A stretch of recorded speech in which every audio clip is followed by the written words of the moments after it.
श्लोक तद्विद्धि प्रणिपातेन परिप्रश्नेन सेव्या उपदेशयन्ति ते ज्ञान ज्ञानिंस्तत्वदर्शिन। अर्थ उस परम ज्ञान को तुम नम्रता से गुरु के पास जाकर विनम्रतापूर्वक प्रश्न करके और उनकी सेवा करके प्राप्त करो। जो ज्ञानी और तत्व को जानने वाले महापुरुष हैं, वे तुम्हें उस ज्ञान का उपदेश देंगे। इसे एक छोटी कहानी के रूप में समझो। एक समय की बात है। एक युवक था जिसका नाम आरव था। उसे जीवन के बारे में बहुत उलझन थी। क्या सही है, क्या गलत? जीवन का उद्देश्य क्या है? वो कई किताबें पढ़ता, लोगों से बहस करता, पर उसके मन की शांति नहीं मिलती थी। एक दिन किसी ने उसे बताया कि पास के आश्रम में एक ज्ञानी संत रहते हैं। आरव वहां पहुंचा। पहले दिन ही उसने संत से कहा, मुझे तुरंत ज्ञान दीजिए।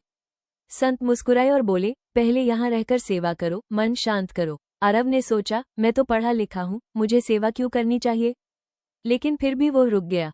उसने आश्रम की सफाई की, पानी भरा और विनम्रता से संत से प्रश्न पूछने लगा। धीरे धीरे उसका अहंकार कम हुआ। अब वो बहस करने के लिए नहीं, समझने के लिए प्रश्न करता था।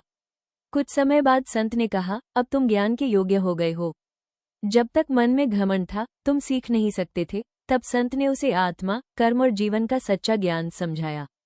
अब आरव को वो शांति मिल गई जिसकी वो खोज कर रहा था।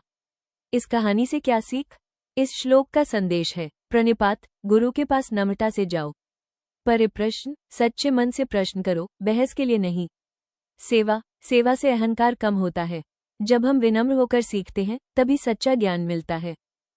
Thanks for watching. Please like, comment, share and subscribe to my YouTube channel.